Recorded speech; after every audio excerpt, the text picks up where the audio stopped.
All right. Now, there were a lot of negatives, like we talked about at the top of the broadcast, that fans are bringing up. And so I want to do a little segment here where I'm going to ask you, I'm going to bring up one of the negative things, one of the negative storylines from this game. And I want you to say, is it legitimately concerning? Is it a total non-issue and just an aberration? Or is it something where we're going to have to wait and see more of first? Okay. Let's go with something you've already talked about, the fact that the strength of this team was supposed to be that they have multiple shooters and scorers on the roster. In this one, they only have 4 players even able to find the bottom of the net. The rest of the team combined to go 0 for 16 from the field. They had 0 shots made off of the players by the players off of the bench. Only scored 78 points overall. Where you come out on that? Concerning, non-issue, or wait and see? I'd say absolute non-issue. I think this team is way too talented offensively to run into that kind of an issue again. I mean, I just don't think you're going to see another game this year where that combination of players of Dante Maddox and Trey Green and Marcus Foster go 0 from 3. I just don't think that's going to happen. I totally agree about the fact that you're not going to see another shooting performance like that. There's no way all those guys are going to go 0 for again. I do wonder, and this is, I would say, in terms of what level I would have this concern at, it's minor. It's pretty low, but there is some level of concern of you did just reload your roster with mid-major guys making the jump up, right? Last year, you did at least have a guy who was a big-time athlete that could break you down off the dribble, and Desmond Claude kind of initiate the offense when you're getting bogged down. Is there some concern that maybe they just don't have good enough athletes on the offensive end? They don't have that guy who can boogie off the dribble, create for everybody, and break the defense down.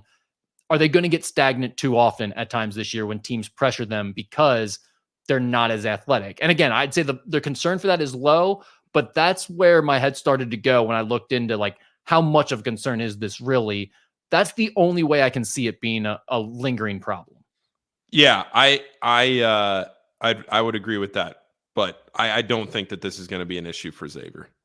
Okay, what about the backup guard minutes? You look at Trey Green and Dante Maddox. We've been talking about these two leading up to the season, that it feels like they're kind of battling it out for that extra guard spot that's going to sub in and take a big role off of the bench. Now, they're both going to play, I think, but it feels like there's an opportunity for one of them to really take hold of that extra guard role. And in this game, neither one of them really did much to think that they'd be playing a lot at all. Trey Green was 0 for 3 from the field, had some bad defensive moments in his 9 minutes of action. Dante Maddox was 0 for 2, had some missteps, and he only played 11 minutes in this one. Where would you come out on the backup guard minutes? I'd go concerning on both fronts, because on Trey's side, it's things that we had seen last year that you were hoping you had gotten through and passed and grown from. And on Dante's side, it was things that we had talked about from the preseason that now have carried over into the first game of the regular season that, again, we didn't really see at Dayton, which is so weird in saying all of this. That's where I keep coming back to. If you didn't have the Dayton experience, I think I would be a whole lot more nervous about last night. Yeah. But playing that Dayton team and being as dominant as they were in that game, regardless, forget the Dayton aspect of it as far as like the rotations that Dayton played, whatever. Right. Just purely from Xavier's perspective in that game, mano-y-mano, the 5 guys on the court versus 5 other players on the court, Xavier looked really good in that game. And that's where I take all of this with a grain of salt. But things that were concerning about Trey and were concerning about Dante leading into the season cropped up in a big way last night. And that's where I think you're going to keep an eye on those two going forward. Yeah, and a lot of it boils down to getting the defensive side of things right. For Trey, we've already seen the same issues last year coming up again. He has to fight through screens better. He can't get lost when he's off the ball at all. He's got to just be tougher overall on that end and not get bullied for easy points. And for Dante, it's more of a got to understand the system, got to stay within the system, got to stay locked in within the system throughout entire possessions. And you know, they haven't been able to do that, which is concerning. From an offensive standpoint, I think both of those guys can give you something, but you have to be able to trust them, and they have to make good decisions when they're trying to give you something on the offensive end, because they are capable of being productive, but you're not going to be able to live with that production if you can't trust them for short spurts at a time with the game on the line. And that's, I think, where the big concern comes from, is just that the coaching staff in tight games, when you really need an extra burst or a little bit more offense from one of those guys, are you going to be able to trust them to put them into those tight spots? Yeah, exactly. Okay, rebounding. XU allowed 8 offensive rebounds, which led to 12 second chance points. That was a big topic of conversation on the message board after this one. What did you feel about the rebounding? Is that a big concern, not a concern, or we just have to wait? I'm gonna wait and see on this one. I I'm with you.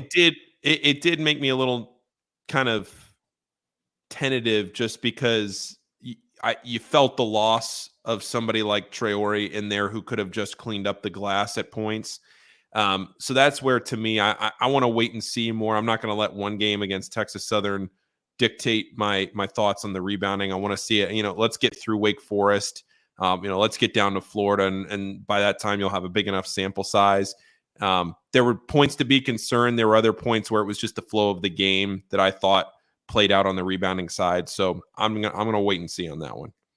I'm going to say wait and see, especially if all you're basing it off of is this performance here on Monday night, because I honestly, yes, you don't want to give up 8 offensive rebounds and 12 second chance points to Texas Southern. And there were at least 2 of them, one specifically where John Hughley completely missed a box out, and another where Zach Fremantle probably wasn't physical enough, kind of got pushed under, and then another guy behind the guy that pushed him under was able to get an easy stick back opportunity. But for the most part, the other offensive rebounds I saw, it's balls that were long 3-point shots, clanging off the back iron and bouncing 10, 12 feet out over the heads of guys, where it's like, okay, yeah, you'd like your team to be all gang rebounding and maybe a guard sneaks in there and gets that ball or something where it's more of a loose ball situation. But it's not like your big guys are getting bullied underneath the rim and they can't handle themselves under there. That would be more my concern as it relates to this team not being able to rebound. That's what we saw last year from this group.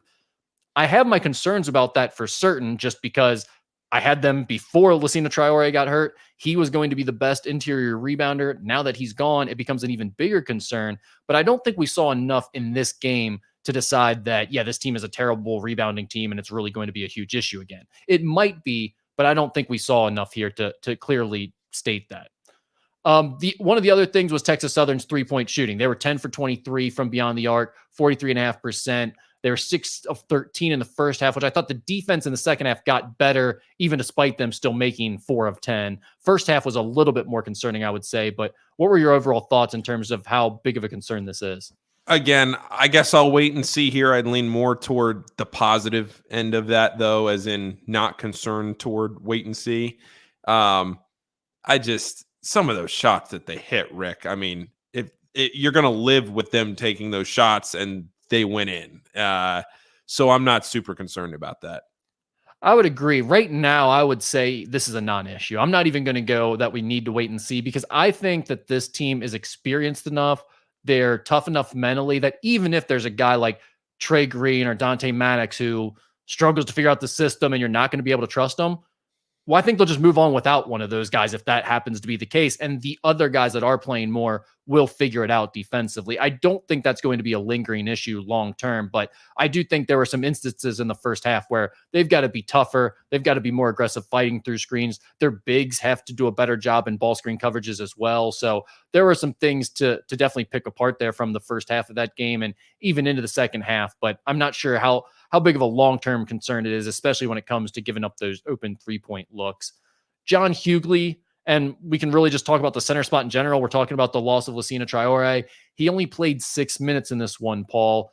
Didn't make an impact at all. We mentioned the missed box out he had. There were a few other things where it looked like he's probably costing the team and they couldn't leave him out there. What are your thoughts on John Hughley at this point?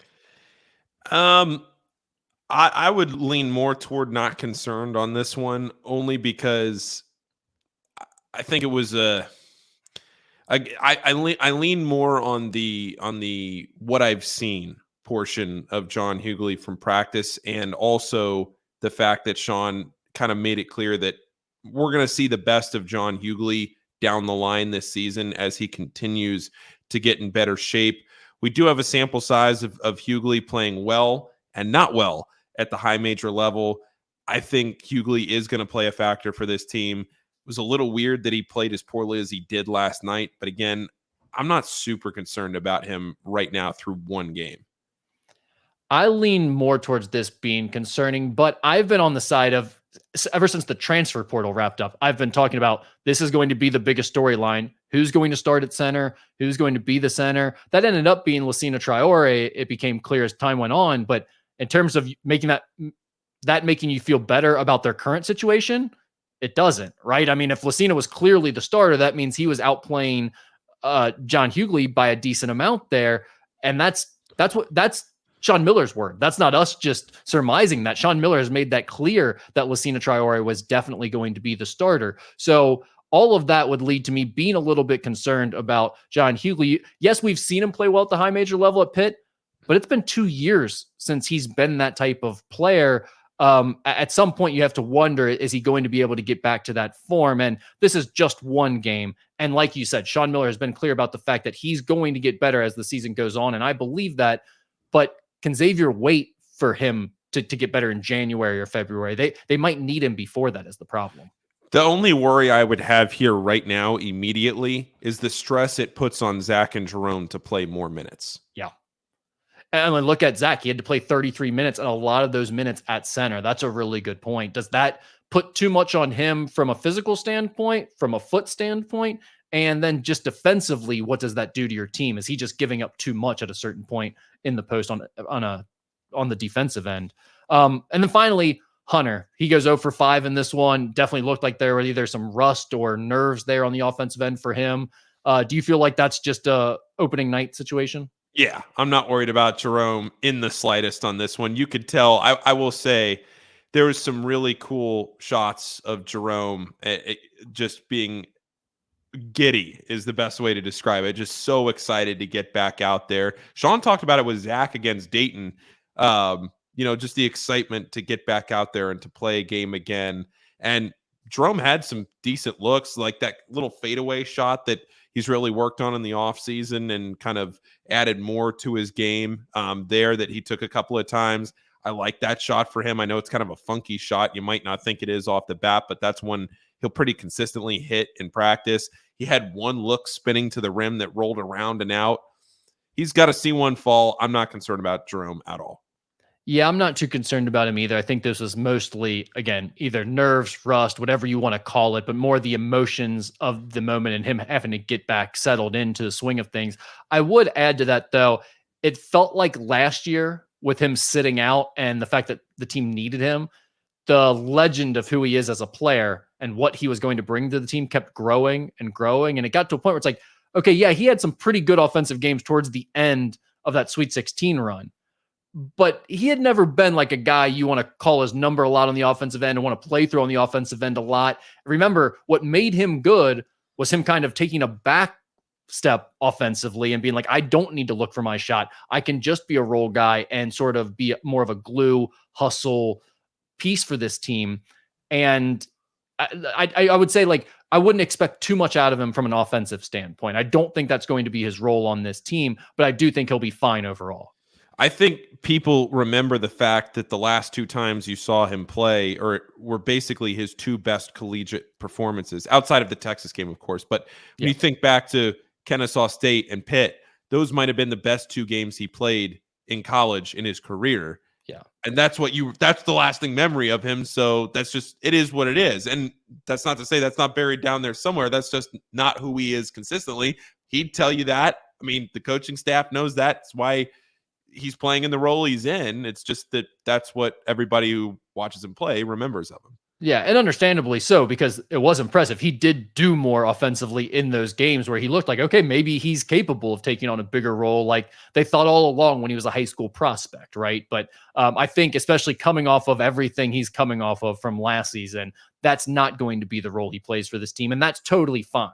4 or 5 shots is more than enough for him, I think. You just got to start making a couple of those shots and make sure you're taking the right shots.